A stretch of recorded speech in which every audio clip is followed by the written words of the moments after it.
अपने हाथों को उठाओ। Thank you Jesus. खुदा बाप, तेरा पवित्र आत्मा आज वचन की गहराइयों के जरिए से अपने लोगों से बात करे। इस बाइबल टीचिंग के जरिए इनकी जिंदगियां सेम ना रहें। खुदावंद वचन की गहराई इनकी जिंदगियों में आए। तेरा पाक रूप अजीब और अचंभी और बड़ी रीति के साथ इनकी जिंदगियों में कार्य करे। तेरी बरकत को मैं इनके लिए मांगता हूँ खुदावंद। जितने बीमार हैं आज तेरे वचन को सुनते ही चंगे हों, जितने कमज़ोर हैं वो ताकत को पाएं खुदावंद। तेरा आत्मा अपने वचन के जरिए से उनसे बात करके उन्हें छुड़ाए खुदावंद, नई दिशा दे खुदावंद। तेरे जीवित नाम में मैं इनको तेरे हाथों में सौंपता हूँ, प्रभु यीशु मसीह के नाम में, आमीन आमीन। Hallelujah. God bless you all. इस ये टाइम जो रोज़ की रोटी को देने का है, ये सच में एक ब्लेस्ड टाइम है। आपके मैसेजेस, आपके जितने भी प्रतिक्रियाएं, आपके इम्प्रेशंस जो आ रहे हैं रोज़ की रोटी के लिए, ये सचमुच मार्वलस हैं। मेरा बिलीव है आज का वर्ड जब आप सुनेंगे आप सेम नहीं होंगे। ये बाइबल टीचिंग जो मैं आपको दे रहा हूँ, ये बहुत ही ध्यान से और बहुत ही आराम से और नोट कर करके लेने वाली टीचिंग है। ओके, आज जब आप इस वर्ड को सुन रहे हैं राइट नाउ, मैं चाहता हूं आप उत्पत्ति 22 उसका पूरा अध्याय आप जब आप पढ़ते हैं, पहली आयत से मैं पढ़ता हूं। इन बातों के पश्चात ऐसा हुआ कि परमेश्वर ने अब्राहम से ये कहकर उसकी परीक्षा की, हे अब्राहम, उसने कहा, देख मैं यहाँ हूँ। उसने कहा, अपने पुत्र को अर्थात अपने इकलौते पुत्र इसहाक को जिससे तू प्रेम रखता है संग लेकर मोरिया देश में चला जा और वहाँ एक पहाड़ के ऊपर जो मैं तुझे बताऊंगा होम बलि करके चढ़ा। अतः अब्राहम सवेरे तड़के उठा और अपनी गधे पर काठी कसकर अपने दो सेवक और अपने पुत्र इसहाक को संग लिया और होम बलि के लिए लकड़ी चीर ली। तब निकलकर उस स्थान की ओर चला जिसकी चर्चा परमेश्वर ने उससे की थी। तीसरे दिन अब्राहम ने आंखें उठाकर उस स्थान को दूर से देखा और उसने अपने सेवकों से कहा, गधे के पास यहीं ठहरे रहो, ये लड़का और मैं वहां तक जाकर दंडवत करके फिर तुम्हारे पास लौट आएंगे। तब अब्राहम ने होम बलि की लकड़ी ले अपने पुत्र इसहाक पर लादी और आग और छुरी को अपने हाथ में लिया और वो दोनों एक संग चल पड़े। इसहाक ने अपने पिता अब्राहम से कहा, हे मेरे पिता। उसने कहा, हे मेरे पुत्र, क्या बात है? अब्राहम ने उससे कहा, क्या बात है? उसने कहा, देख, आग तो लकड़ी तो है, पर होम बलि के लिए भेड़ नहीं है, वो कहाँ है? अब्राहम ने कहा, हे मेरे पुत्र, परमेश्वर होम बलि की भेड़ का उपाय आप ही करेगा। और वो दोनों संग संग आगे चलते गए। 9 आयत में लिखा, जब वो स्थान को जिसे परमेश्वर ने उसको बताया था पहुँचे, तब अब्राहम ने वहाँ वेदी बनाकर लकड़ी को चुन चुन कर रखा और अपने पुत्र इसहाक को बांधकर वेदी पर की लकड़ी के ऊपर रख दिया। तब अब्राहम ने हाथ बढ़ाकर छुरी को ले लिया और अपने पुत्र को बलि करे। तब यहोवा के दूत ने स्वर्ग से उसको पुकार के कहा, हे अब्राहम, हे अब्राहम। उसने कहा, देख मैं यहाँ हूँ। उसने कहा, उस लड़के पर हाथ मत बढ़ा, ना कुछ उससे कर, क्योंकि तूने जो मुझसे अपने पुत्र वरन अपने इकलौते पुत्र को भी नहीं रख छोड़ा, इससे अब मैं जान गया हूँ कि तू परमेश्वर का भय मानता है।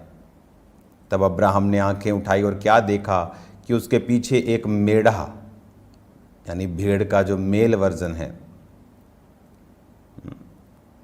अपनी सींगों से फंसा हुआ है। अतः अब्राहम ने जाकर उस मेढ़े को लिया और अपने पुत्र के स्थान पर उसे होम बलि करके चढ़ाया।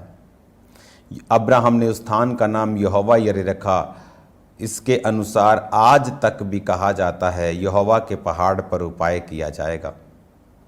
फिर यहोवा के दूत ने दूसरी बार स्वर्ग से अब्राहम को पुकार के कहा, यहोवा की ये वाणी है, मैं अपनी ही शपथ खाता हूँ कि तूने जो ये काम किया है कि अपने पुत्र वरन अपने इकलौते पुत्र को भी नहीं रख छोड़ा, इस कारण मैं निश्चय तुझे आशीष दूंगा और निश्चय तेरे वंश को आकाश के तारागण और समुद्र के तीर की बालू के किणकों के समान अनगिनत करूंगा। तेरा वंश अपने शत्रुओं के नगरों का अधिकारी होगा और पृथ्वी की सारी जातियां अपने को तेरे वंश के कारण धन्य मानेंगी, क्योंकि तूने मेरी बात मानी है। तब अब्राहम अपने सेवकों के पास लौट आया और वो सब बेरशेबा को संग संग गए और अब्राहम बेरशेबा में रहता रहा। ये बहुत ध्यान से समझने वाली ये स्टोरी है। इंसान बरकत को कैसे पाता है? इंसान बरकत पाता है जब वो अपनी लाइफ में एक फैसला लेता है कि मैं अब स्पिरिचुअली, आत्मिक रीति से परमेश्वर के पीछे चलूंगा।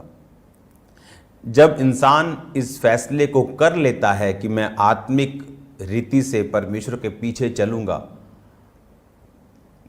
तो वो पोजीशन में आता है, उस स्थान पे पहुंच जाता है जहां से अब परमेश्वर उसको चलाएंगे और वो बरकतों को पाएगा। परमेश्वर के वचन में पावर है और वो पक्षपात नहीं करता। बाइबल कहती जब याकूब मरने वाला था तो उसने अपने 12 जो पुत्र थे उनको बुलाया कि मैं मरने से पहले तुम्हें प्रोफेटिक वर्ड्स दूं तुम्हारे जिंदगी और तुम्हारे कर्मों के हिसाब से। उसने रुबेन को दिया जो व्यभिचार कर बैठा था, उसने लेवी को, उसने शिमोन को, हर एक व्यक्ति को, यहूदा को उसने प्रोफेटिक वर्ड्स दिए। और उसने यूसुफ के 2 बच्चे जो यूसुफ के साथ, जब यूसुफ को मालूम हुआ उसका बाप जो है वो स्वर्ग जाने वाला है, तो वो अपने 2 बच्चों को भी साथ लेके आया, मनश्शे और एप्रेम। बाइबल कहती है जब वो अपने पुत्रों को लेके आया तो उसने मनश्शे को, जो कि उसका जेठा बेटा था, उसने अपने लेफ्ट हैंड साइड खड़ा किया ताकि याकूब का जो हाथ, उसके पिता का हाथ अपने पोते पर दाहिना आए। एप्रेम को उसने अपने दाहिने रखा कि उसके बाप का, उसके पोते पे हाथ बाहिना आए, लेफ्ट हैंड आए। और जब याकूब प्रार्थना करने लगा तो उसने हाथ क्रॉस कर दिए, दाहिना एप्रेम पे कर दिया, बाहिना मनश्शे पे कर दिया। तो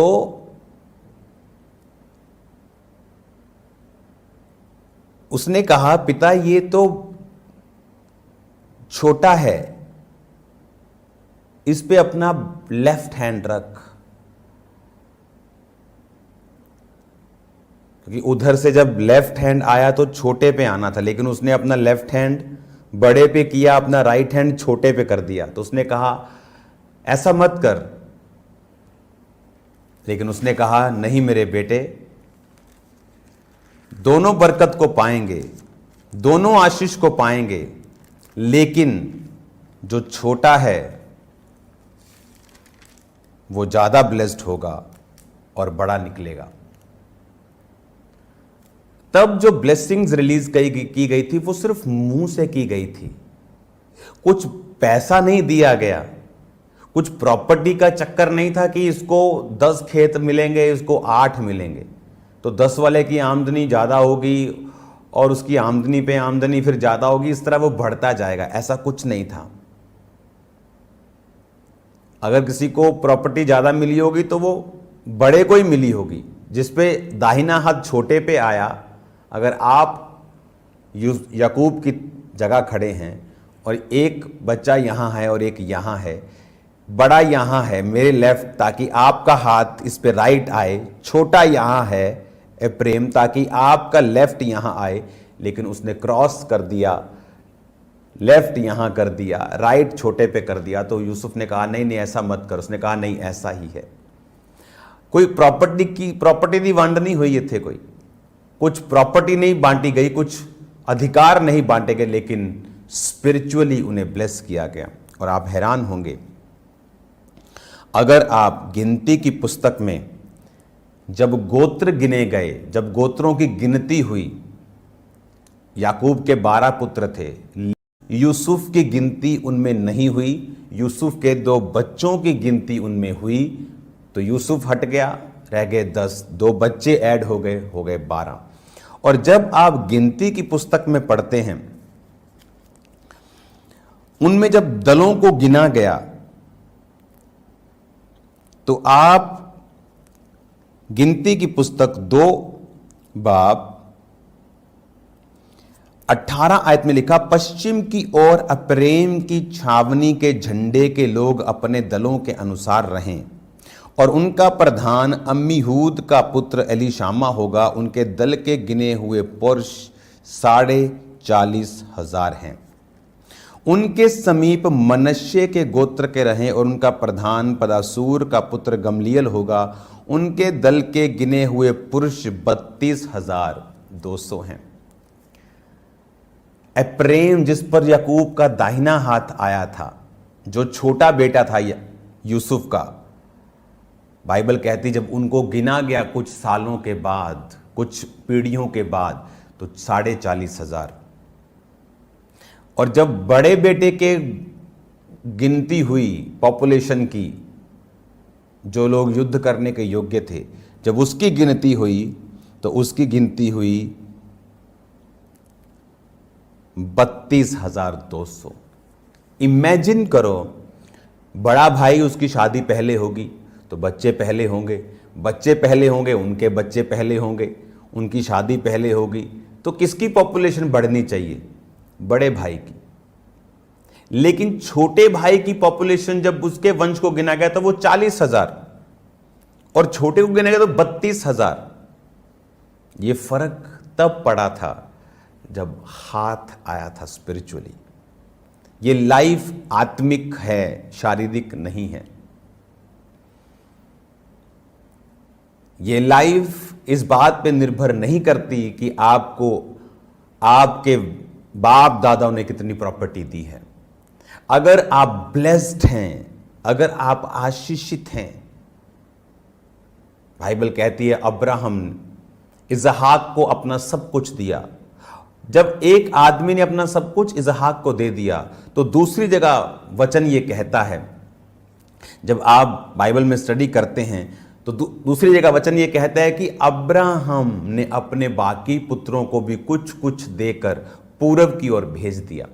जब सब कुछ इसहाक को दे दिया तो उसने कुछ कुछ कैसे दिया? सब कुछ इसहाक को देने का मतलब सिर्फ प्रॉपर्टी नहीं था, उसके ऊपर अब्राहम का हार्ट से, दिल से वो ब्लेसिंग्स, वो स्पिरिचुअली इंपार्टेशन, वो हाथ सुलेमान दाऊद को समझता था।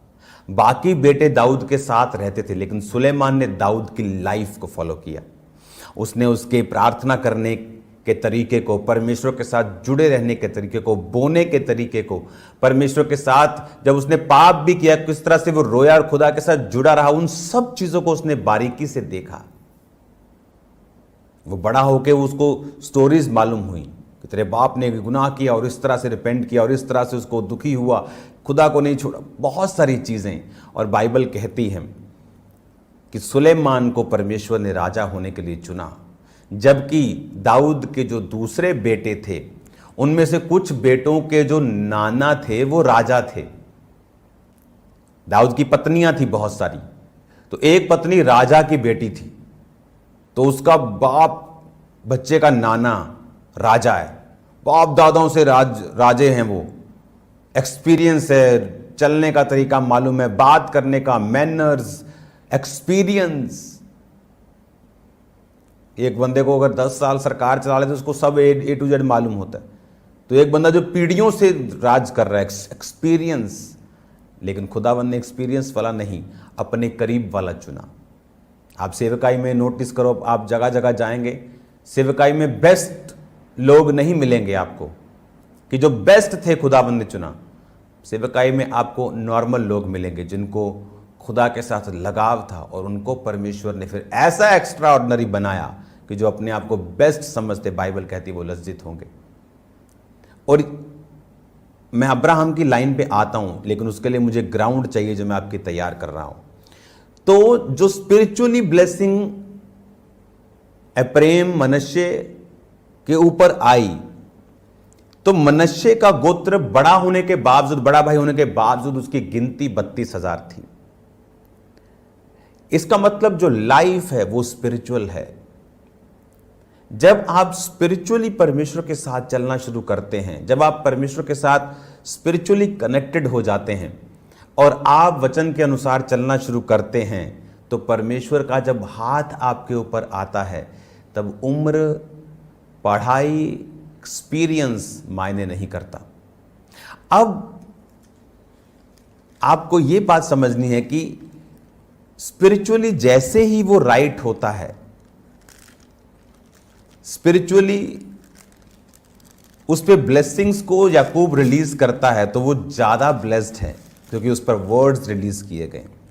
आज जब आपने ये अब्राहम के वचन को पढ़ा, आपने 22 अध्याय को जब आप पढ़ते हैं, तो यहां पर परमेश्वर उसकी परीक्षा करता है कि अब्राहम अपने बेटे को कुर्बान कर दे मेरे लिए। वो एक बार भी बहस नहीं करता कि परमेश्वर तूने मेरे को 100 साल के बाद दिया, ये वो, मैं इतना कुछ समय ने सहा है, मेरे घर वालों ने मुझे क्या क्या ताने नहीं मारे। उसने कुछ नहीं कहा। उसने कहा एक पहाड़ पे जाओ, और तीसरे दिन वो पहाड़ पे पहुंचे। तीसरे दिन प्रभु यीशु मसीह मुर्दों में से जी उठे और तीसरे दिन ही वो पहाड़ पे पहुंचे। पहाड़ पे पहुंचे तो उसने सलाह नहीं की, अपने परिवार के साथ नहीं बैठा कि वाइफ से सलाह कर ले, वाइफ कल को गुस्सा करेगी। किसी के साथ सलाह, उसे मालूम था सलाह करने का मतलब है परमेश्वर की योजना पर मिट्टी डाल देना। कई बार मैंने देखा परमेश्वर लोगों से बात करता है कि जा और चर्च में ये बीज बो के आना है। तो 5 लाख हो, 10 लाख हो, 1 लाख। वाइफ से सलाह कर लेता हूँ। वाइफ बोलती हाँ हाँ बस ठीक है, थोड़ा प्रभु भी हिसाब से बस 2 महीने में करते हैं। फिनिश, वो प्रेशर फिनिश हो गया खुदावंत का। आप कंफ्यूज हो जाओ। जब परमेश्वर ने बात की, आप मम्मी से सलाह लेने लग गए, मम्मी आपसे सलाह लेने लग गई। परमेश्वर ने आपको सलाह लेने के लिए नहीं बोला, उसने कहा ये करना है। हालेलुया। मेरी वाइफ कभी मुझसे बात करती है कि मुझे ये बीज बोना है, मतलब मुझे सलाह करने की भी जरूरत नहीं, जो प्रभु ने कहा है उसे कर दे। सलाह, जब परमेश्वर ने बात की तो उसने सलाह नहीं की। और अपने बेटे 2 दासों को, सिर्फ 2 लोगों को लेके साथ चला गया वो, और उनको भी नहीं बताया। उसको मालूम था कि ये एक नौकर ज्यादा जो वफादार है उसको बिठा के वापस गधे पे ले आएगा भगा के, कि मालिक पागल हो गया, देख मालकिन मैं बचा के लेके आया हूं। उसने उनको भी नहीं बताया। जब कुर्बानी करने का टाइम आया, उसने कहा तुम दोनों यहीं रुको। आग ली, लकड़ी उस पे अपने बेटे पे रखी और चल दिए। और बेटा बोला बापू भेड़ कहाँ है? उसने कहा खुदा उपाय करेगा, जिसका हम काम करने जा रहे वही उपाय करेगा। और जब कुर्बानी करने लगा तो आवाज आई कि अब्राहम छुरी मत चला, रुक जा, अब मैं जान गया हूं तू मुझसे प्रेम करता है। और अब्राहम जब रुकता है तो पीछे देखता है कि एक मेढ़ा फंसा हुआ झाड़ियों में अपनी सींगों से, तो उस मेढ़े को वो लेकर कुर्बान करता है। हमें, इसको मैं कंटिन्यू करूंगा, ये बहुत ज़रूरी है वचन आपको सुनना। कल हम कंटिन्यू इसको सुनेंगे, इसको अगले पार्ट में। तो अगर मीटिंग है कल तो कल, नहीं परसों। तो आपको याद रखना है, आज शाम को प्रेयर माउंटेन की प्रेयर्स में इनवाइट करना है लाखों लोगों को। इनवाइट करना है प्रेयर माउंटेन्स की प्रेयर्स में। वो सेम नहीं आपको रहने देंगे यीशु मसीह के नाम में। वो प्रेयर्स ही हैं जो आपको स्ट्रांग करती है। वचन आपकी नॉलेज बढ़ाता है, लेकिन प्रेयर्स आपको वो देती हैं प्रैक्टिकली, जो वचन आपको सिखा रहा है। आप उनको प्रैक्टिकली डेमोन्स्ट्रेट अपनी लाइफ में करते हैं, उस ब्लेसिंग्स को, उस सभी चीज़ों को जो वचन वायदा करता है। तो ये दोनों चीज़ें ज़रूरी हैं। अगर आप वचन के पीछे लग गए और आपने प्रेयर नहीं की, आप कंप्लीट नहीं हैं। आप प्रेयर प्रेयर प्रेयर करते जा रहे हो, वचन आपके अंदर नहीं है, तो भी आप अधूरे हैं। आप ब्लेस्ड हैं यीशु मसीह के नाम में, आप सेम नहीं हैं। और अपने बेटे 2 दासों को, सिर्फ 2 लोगों को लेके साथ चला गया वो, और उनको भी नहीं बताया। उसको मालूम था कि ये एक नौकर ज्यादा जो वफादार है उसको बिठा के वापस गधे पे ले आएगा भगा के, कि मालिक पागल हो गया, देख मालकिन मैं बचा के लेके आया हूं। उसने उनको भी नहीं बताया। जब कुर्बानी करने का टाइम आया उसने कहा तुम दोनों यहीं रुको। आग ली, लकड़ी उस पे अपने बेटे पे रखी और चल दिए। और बेटा बोला बापू भेड़ कहाँ है? उसने कहा खुदा उपाय करेगा, जिसका हम काम करने जा रहे वही उपाय करेगा। और जब कुर्बानी करने लगा तो आवाज आई कि अब्राहम छुरी मत चला, रुक जा, अब मैं जान गया हूं तू मुझसे प्रेम करता है। और अब्राहम जब रुकता है तो पीछे देखता है कि एक मेढ़ा फंसा हुआ झाड़ियों में अपनी सींगों से, तो उस मेढ़े को वो लेकर कुर्बान करता है।